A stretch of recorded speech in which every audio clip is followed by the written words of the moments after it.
This clip is brought to you by SaveWithConrad.com.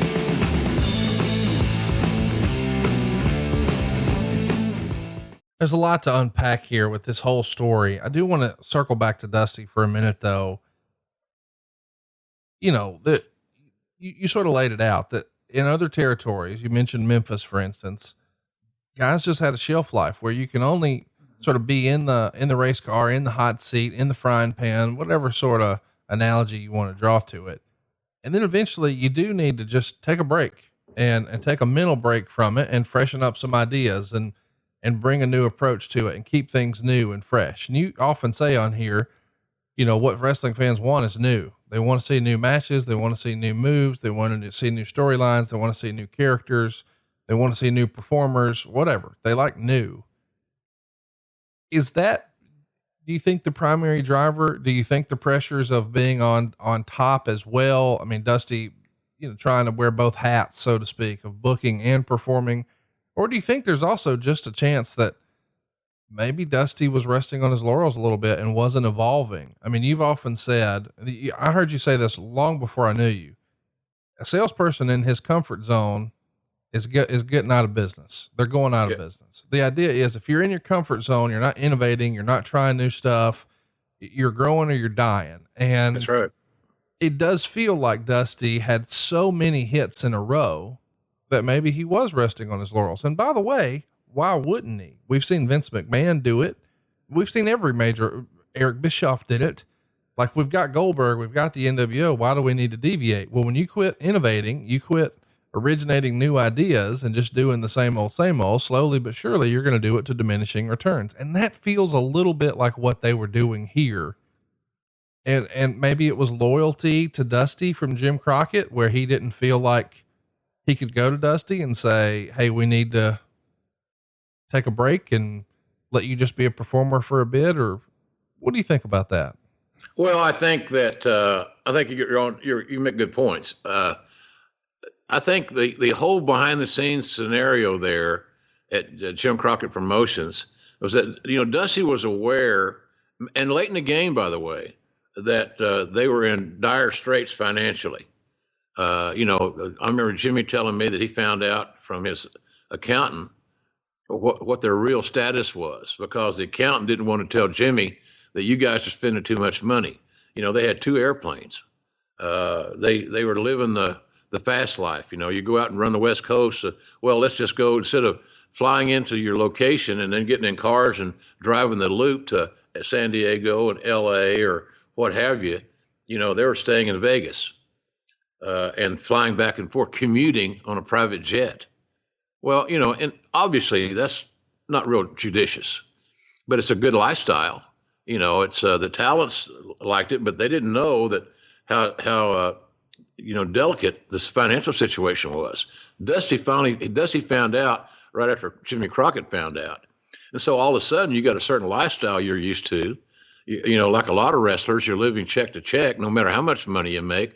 I know some folks will find that hard to believe, but it's just a fact of life. You read about it all the time with professional athletes that, you know, they've had a good run, they had a good career, and then all of a sudden they're broke because they didn't have a plan in place to either protect their money that they'd made or a plan to perpetuate that income.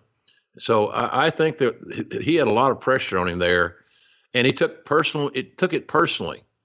And so that a lot of stress comes out of that deal.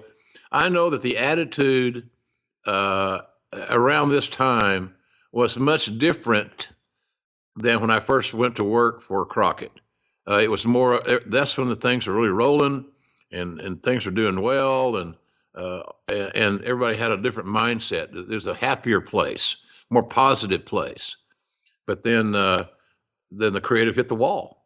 And so I think, you know, there's a lot of ways you could say, how would you fix it? Well, you could let Dusty take a time, you know, pay him and give him have him go on a sabbatical. You know, take 6 months off, take 3 months off, take some time off, significant time to regroup, to freshen your thinking, step back, look at it, and let somebody else have the book. But that Dusty didn't feel comfortable doing that, and neither would Bill Watts. The thing about Watts was Watts he would change bookers. When I worked for Bill, and it was good for my education because I worked with a lot of different bookers. Bill Dundee, Ken Mantell, Dick Slater, Ernie Ladd, of course, Buck Robley, a lot of guys. So, and Bill had no issues making a change. It's like changing pitchers or changing quarterbacks or whatever. You got to have the courage to do that, and sometimes you got to ruffle feathers, and that wasn't the case there. So Watts did that, and the other thing about the resting on your laurels, I'll give you one real good example of that.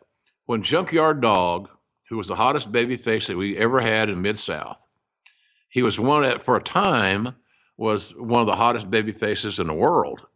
Having a powerful, strong African American as your top baby face. Watts caught a lot of grief from the white promoters about that. It was just it was a Watts. I heard him tell a promoter one time, said, "My favorite color is green," and he meant it. So that's why he had a black booker, Ernie, and he had a top black babyface and Dog.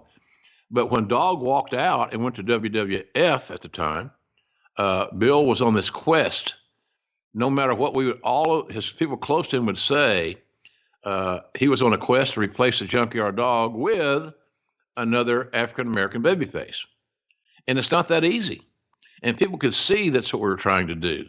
And that's why the guys like George Wells and Brickhouse Brown and on, they paled in comparison to JYD. And ironically, we had the guy in the territory that should have been the Dog's replacement, and Butch Reed. Butch Reed would have been perfect, seamless, big, powerful, great promo. He's over in the territory as a heel, but that just means he'll be loved even more the more you're hated in this crazy business. But Bill tried the same thing, and just was hell bent on it. The same. That's how we hired Sting and Hellwig. Bill wanted, through his relationship with Ole Anderson, he wanted his own Road Warriors. So sometimes promoters just copy. They look back. I saw a thing on social media the other day where Cowboy was doing a vignette at the campfire as the Midnight Rider. Well, hell, Dusty had done the Midnight Rider in the Mid-Atlantic successfully, but people knew it just too much alike. It paled in what it should have been. It was just a thing where, well, this is not new. I've seen Dusty do this, right? And Bill's theory was, well, the old school. Well, it's regional TV, so everybody hasn't seen it, et cetera, et cetera. But when Dusty goes on TBS with the Midnight Rider, you kind of jump the shark there, So anyway, I promoters are creatures of habit, and bookers are creatures of habit. And when you combine a booker and the top as your top baby face or one of them, you're flirting with disaster. And I think that's kind of where we were. Dusty just didn't want to give up his post. He was fiercely loyal to himself and his concepts and his ideas because he had great success as a booker. And he thought continue to do what he was doing was good enough. Unfortunately, it wasn't. So, Jimmy in hindsight would have been maybe better off in giving Dusty a sabbatical, not getting rid of him. He could be a consultant or, and work, talk to Jimmy about the booking and things of that nature. But getting another booker would have been an interesting idea because it would give everybody a different set of ideas, a different theories, different marriages, different matches. But we didn't get that far. It didn't happen that way. So it was a really interesting time behind the scenes. And many of us were not aware of I'm new on the team there. I'd been a watch guy for all those years. And then you go to a company that's not financially solvent. They're unstable. And that's scary as hell for a guy like me, just get a new job thinking, oh my God, what am I going to do if this doesn't work out? Because, there's not too many places to go to work at that point in time that you can make a living. So that's where we were. Everybody was uneasy. It's a very uncomfortable time in my professional career, without a doubt. One of the things I've always been fascinated with is that relationship between Jim Crockett and Dusty. Do you think that I mean, clearly in hindsight, it feels like Jim did the entire company and certainly his family a disservice by being so buddy buddy with the talent, specifically Dusty Rhodes, or at least that's my take. Do you think that that was a detriment, their closeness, than that he wasn't able to sort of treat it like a quarterback or a pitcher, like you said, Bill Watts would? Yeah, it was. And the other aspect of that deal too, the big elephant in the room was named Ric Flair. Right. And Jimmy had great respect and admiration for Rick because, Rick was essentially a homegrown mid-Atlantic guy. He came from Minnesota, as we all know, you know it better than most, but he became this legendary figure by working with all those great old timers that were in mid-Atlantic at that time and starting out the tag with Rip Hawk and different guys, learning his trade. So he had that conflict as well, because Dusty wasn't a manufactured Mid-Atlantic guy. He came in as the booker on, the old deal where he came in to book Starcade, I think it was. But see, that's the same concept Jimmy should have used later. He brought Dusty in to book a big card. He liked what he saw, and he hired him. So that's at least how I remember the story. So I think Flair was another issue that Jimmy had to handle, because they lived in Charlotte together, they went to dinner together, they were buddies, they had fun, they're both social guys.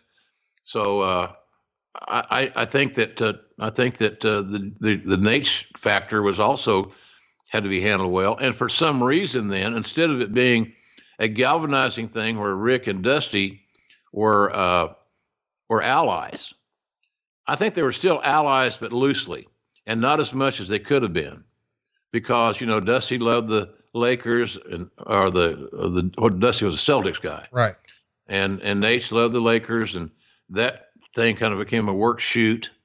Just little things like that, rivalries.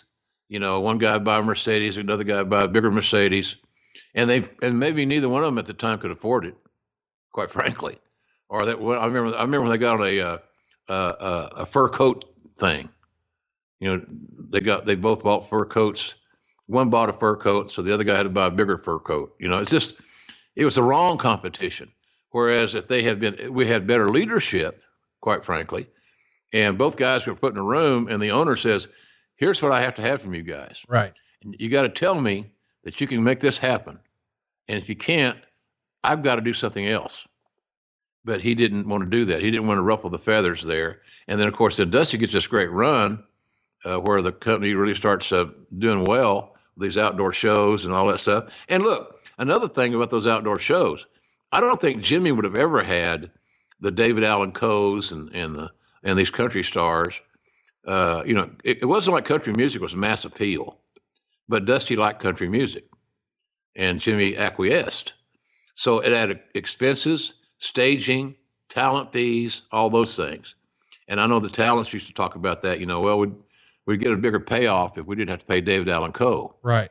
Type thing. So I just think that would have been a step that if in hindsight, again, I don't have any crystal ball or any, can't tell the future, but I would have probably had a meeting, and we'd have cleared the air, and we'd have got everybody on the same page. Because let's look at it, Conrad. You got two of the brightest minds, and two of the greatest performers. Yep. In the history of wrestling. But let's look at it this way. Both guys were very much more effective booking their own stuff than they were sometimes booking other people's stuff. And that's an art form, to be objective and to clear the air and to be objective here. And we weren't building any new young stars. They tried with Sting, they tried with Luger, but to get him over the hump, Sting got hurt. It wasn't his fault. But Luger was a great. He looked like $1 million or more on an 8x10, but he could never replace the quality of the matches that Dusty or Flair had, and that was who they were running with him. So I think that it was a matter of communication, and it demanded tough decisions that were not made, and as a result of that, the company really became unstable and really very delicate. Let's talk about something that's happening on TV. On September 3rd, there's an ad played on TV for Clash 3 here, and it shows Bobby Eaton and Stan Lane as being advertised to wrestle, but of course it never happens. Is this, is this a Turner snafu? Is this a Dusty last minute decision? Is this JJ not coming behind him with a fine tooth comb to make sure we didn't miss anything? It's unlike the company at the time. The WWF would do this all the time, where they would advertise somebody and then just sort of hang their hat on card subject to change. But we didn't see it that often from the NWA here, but we do with regard to Bobby Eaton and Stan Lane here. Yeah. Surprising. It was just a matter of trying to separate great talents from a tag team and create more horizontal depth, quite frankly, or vertical depth, I should say. Again, I don't want to say grasping at straws. Might have been that, and it depends on your perspective. But I think it was, you kind of got to figure that a match with Bobby Eaton against anybody, especially against a talent like Stan Lane, was going to be a good in-ring product. But were the audience going to care about it? Was the story told in a long enough arc to get me interested in it? Did it have episodic booking? Did it play out so I could finally get my hands and arms around it? Not really. I didn't really understand that one. It's just thinking outside the box, trying to find something that might work and spark interest. Hey, it's Conrad Thompson. Thanks for checking out the podcast here on YouTube. Be sure to hit the subscribe button and the notifications bell so you get a notice anytime we upload some new content. And go save yourself some money right now. If you're in a 30-year loan or you have credit card debt, it's not a matter of if I can save you money. It's a matter of how much. Find out right now for free at SaveWithConrad.com.